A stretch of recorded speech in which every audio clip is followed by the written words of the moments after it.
سورہ طارق، سورہ طارق کا تعارف۔ مقام نزول، سورہ طارق مکہ مکرمہ میں نازل ہوئی ہے۔ آیات، کلمات اور حروف کی تعداد، اس سورت میں ایک رکوع، 17 آیتیں، 61 کلمے اور 239 حروف ہیں۔ طارق نام رکھنے کی وجہ، اس ستارے کو طارق کہتے ہیں جو رات میں خوب چمکتا ہے، نیز رات میں آنے والے شخص کو بھی طارق کہتے ہیں۔ اور اس سورت کی پہلی آیت میں اللہ تعالیٰ نے اس ستارے کی قسم ارشاد فرمائی ہے، اس لیے اسے سورہ طارق کہتے ہیں۔ سورہ طارق سے متعلق 2 احادیث۔ نمبر 1، حضرت جابر بن عبداللہ رضی اللہ تعالی عنہ فرماتے ہیں، حضرت معاذ رضی اللہ تعالی عنہ نے مغرب کی نماز پڑھائی تو اس میں سورہ بقرہ اور سورہ نساء کی تلاوت کی۔ جب حضور پرنور صلی اللہ تعالی علیہ وآلہ وسلم کو یہ بات معلوم ہوئی تو آپ صلی اللہ تعالی علیہ وآلہ وسلم نے ارشاد فرمایا، اے معاذ، تم لوگوں کو فتنے میں ڈال رہے ہو، کیا تمہیں یہ کافی نہیں کہ تم نماز میں والسماء والطارق والشمس وضحاها اور ان کی مصر اور صورتیں پڑھو۔ نمبر 2، حضرت خالد عدوانی رضی اللہ تعالی عنہ سے روایت ہے کہ انہوں نے نبی کریم صلی اللہ تعالی علیہ وآلہ وسلم کو قبیلہ ثقیف کے بازار میں دیکھا کہ آپ ایک لاٹھی کے سہارے کھڑے ہوئے تھے۔ جب آپ ثقیف والوں کے پاس مدد طلب کرنے آئے تو میں نے انہیں والسماء والطارق کی تلاوت کرتے ہوئے سنا، یہاں تک کہ آپ نے یہ سورت ختم فرما لی۔ میں نے اس سورت کو دور جاہلیت میں یاد رکھا، پھر اسلام قبول کرنے کے بعد اسے پڑھا۔ سورہ طارق کے مضامین، اس سورت کا مرکزی مضمون یہ ہے کہ اس میں مرنے کے بعد دوبارہ زندہ کیے جانے، حشر و نشر اور حساب و جزا پر ایمان لانے کے بارے میں کلام کیا گیا ہے، اور اس سورت میں یہ مضامین بیان کیے گئے ہیں۔ نمبر 1، اس سورت کی ابتدا میں آسمان اور رات کے وقت خوب چمکنے والے ستارے کی قسم کھا کر یہ فرمایا گیا ہے کہ ہر انسان پر حفاظت کرنے والا ایک فرشتہ مقرر ہے۔ نمبر 2، انسان کو اپنی تخلیق کی ابتدا میں غور کرنے کا حکم دیا گیا تاکہ اسے معلوم ہو جائے کہ پہلی بار پیدا کرنے والا رب تعالی دوبارہ زندہ کرنے پر بھی قدرت رکھتا ہے۔ نمبر 3، یہ بتایا گیا کہ جب قیامت کے دن عقائد، اعمال اور نیتیں ظاہر کر دی جائیں گی تو اس وقت مرنے کے بعد زندہ کیے جانے کا انکار کرنے والے کے پاس کوئی طاقت اور کوئی مددگار نہ ہوگا جو اسے اللہ تعالیٰ کے عذاب سے بچا سکے۔ نمبر 4، آسمان اور زمین کی قسم کھا کر ارشاد فرمایا گیا کہ قرآن مجید کوئی ہنسی مذاق کی بات نہیں بلکہ یہ حق اور باطل میں فیصلہ کر دینے والا کلام ہے۔ نمبر 5، اس سورت کے آخر میں بتایا گیا کہ کفار اللہ تعالیٰ کے دین کو مٹانے کے لیے طرح طرح کی چالیں چلتے ہیں اور اللہ تعالیٰ ان کے بارے میں اپنی خفیہ تدبیر فرماتا ہے جس کی انہیں خبر نہیں۔ سورہ بروج کے ساتھ مناسبت، سورہ طارق کی اپنے سے ماقبل سورت بروج کے ساتھ ایک مناسبت یہ ہے کہ دونوں سورتوں کی ابتدا میں آسمان کی قسم ارشاد فرمائی گئی۔ دوسری مناسبت یہ ہے کہ دونوں سورتوں میں مردوں کو دوبارہ زندہ کیے جانے پر کلام کیا گیا ہے۔ تیسری مناسبت یہ ہے کہ دونوں سورتوں میں قرآن مجید کو جھٹلانے والوں کا رد کرنے کے لیے قرآن مجید کے اوصاف بیان کیے گئے ہیں۔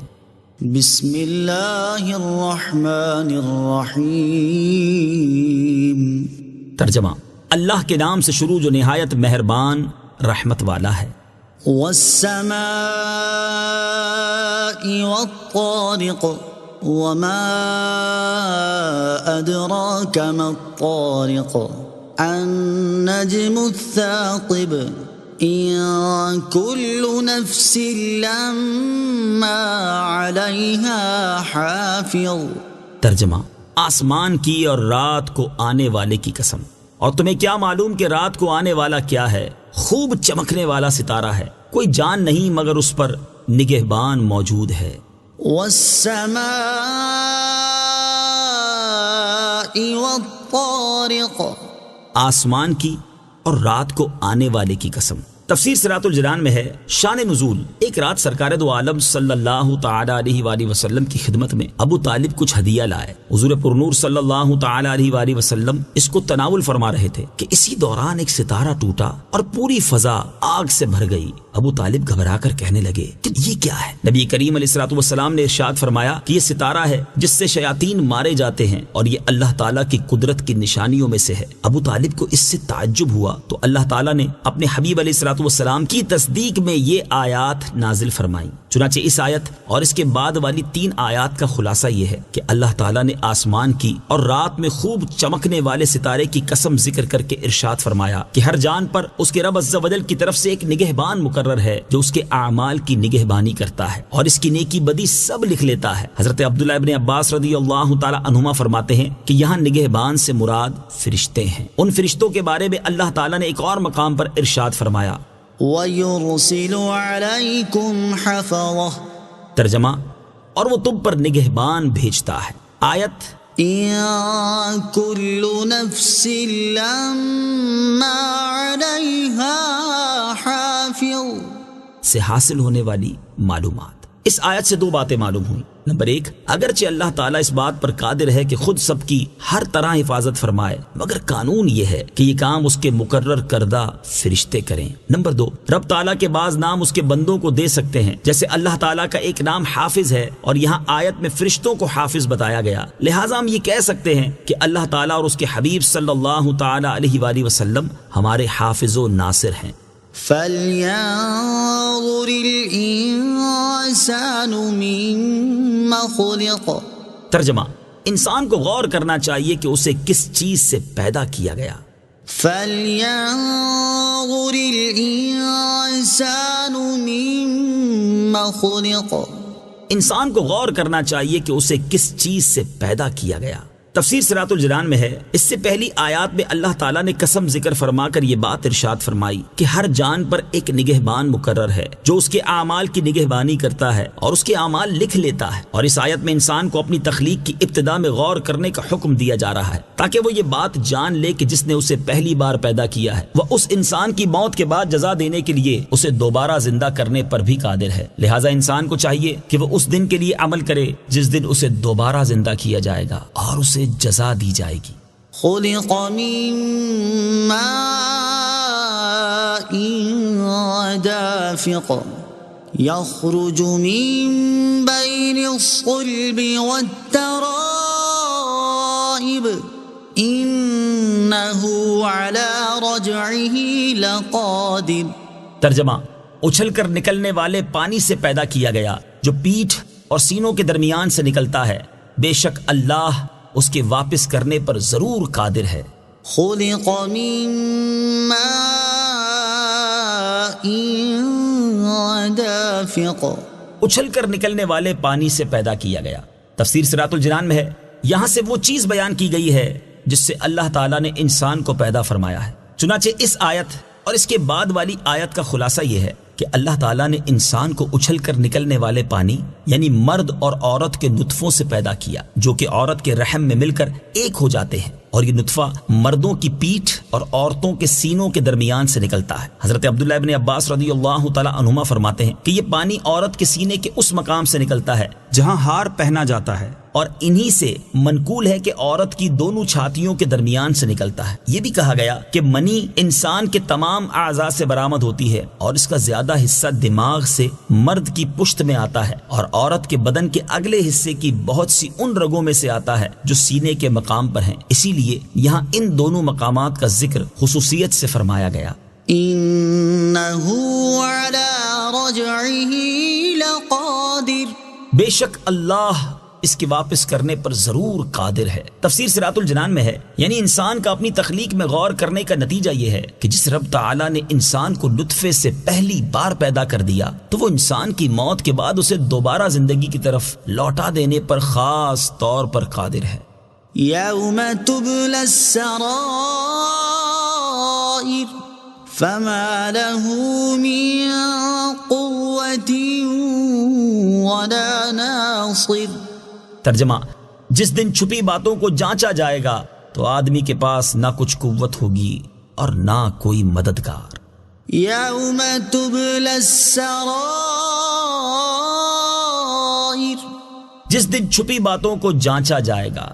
تفسیر صراط الجنان میں ہے، اس آیت اور اس کے بعد والی آیت کا خلاصہ یہ ہے کہ جس دن چھپی باتوں کو ظاہر کر دیا جائے گا تو اس دن مرنے کے بعد دوبارہ زندہ کیے جانے کا انکار کرنے والے آدمی کے پاس نہ کوئی ایسی قوت ہوگی جس سے وہ عذاب کو روک سکے اور نہ اس کا کوئی ایسا مددگار ہوگا جو اسے عذاب سے بچا سکے۔ چھپی باتوں سے مراد عقائد، نیتیں اور وہ اعمال ہیں جن کو آدمی چھپاتا ہے، اور قیامت کے دن اللہ تعالیٰ ان سب کو ظاہر کر دے گا۔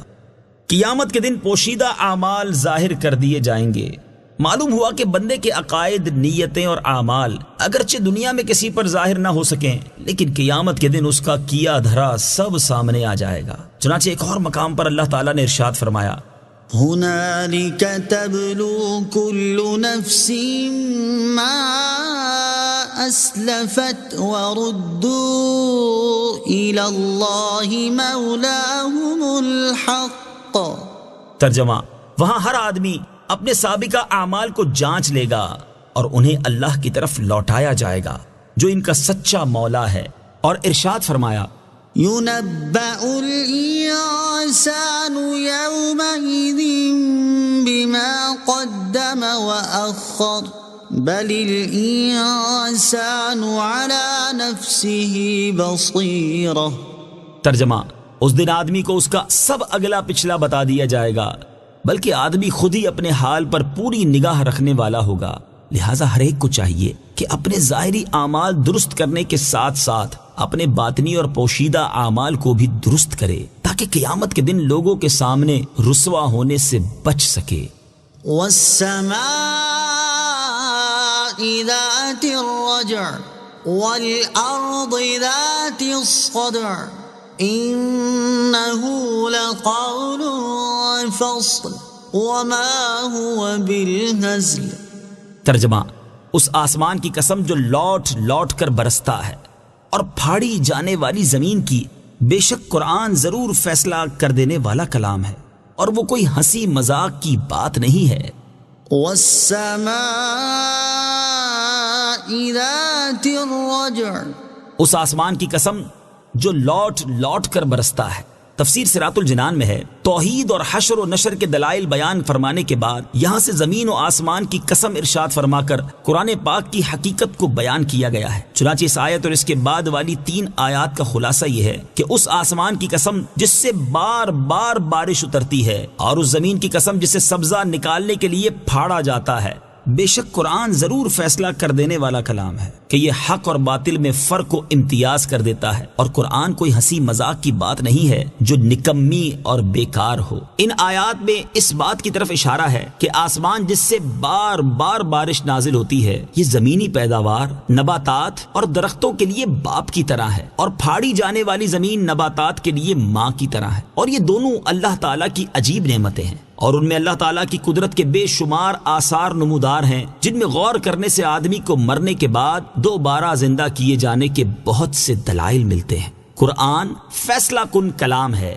قرآن مجید کی شان اور اس کے علاوہ دیگر شانوں کے بارے میں حضرت علی المرتضیٰ کرم اللہ تعالی وجہہ الکریم فرماتے ہیں، میں نے رسول کریم صلی اللہ تعالی علیہ وآلہ وسلم کو یہ ارشاد فرماتے ہوئے سنا کہ ان قریب ایک فتنہ برپا ہوگا۔ میں نے عرض کی، یا رسول اللہ صلی اللہ تعالی علیہ وآلہ وسلم، اس سے بچنے کا طریقہ کیا ہوگا؟ آپ صلی اللہ تعالی علیہ وسلم نے ارشاد فرمایا، اللہ تعالیٰ کی کتاب جس میں تمہارے اگلوں اور پچھلوں کی خبریں ہیں اور تمہارے آپس کے فیصلے ہیں، قرآن فیصلہ کن ہے، اور یہ کوئی مذاق نہیں ہے۔ جو ظالم اسے چھوڑ دے گا اللہ تعالیٰ اسے تباہ کر دے گا، اور جو اس کے غیر میں ہدایت ڈھونڈے گا اللہ تعالیٰ اسے گمراہ کر دے گا۔ وہ اللہ تعالیٰ کی مضبوط رسی اور وہ حکمت والا ذکر ہے، وہ سیدھا راستہ ہے۔ قرآن وہ ہے جس کی برکت سے خواہشات بگڑتی نہیں، اور جس کے ساتھ دوسری زبانیں مل کر اسے مشتبہ و مشکوک نہیں بنا سکتی، جس سے علماء سیر نہیں ہوتے، جو زیادہ دہرانے سے پرانا نہیں پڑتا، جس کے عجائبات ختم نہیں ہوتے۔ قرآن ہی وہ ہے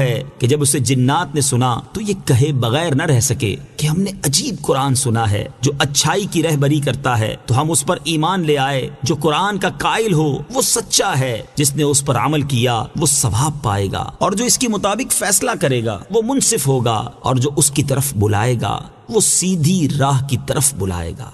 إنهم يكيدون كيدا وأكيد كيدا فمهل الكافرين أمهلهم رويدا۔ ترجمہ، بے شک کافر اپنی چالیں چل رہے ہیں اور میں اپنی خفیہ تدبیر فرماتا ہوں، تو تم کافروں کو ڈھیل دو، انہیں کچھ تھوڑی سی مہلت دو۔ إنهم يكيدون كيدا، بے شک کافر اپنی چالیں چل رہے ہیں۔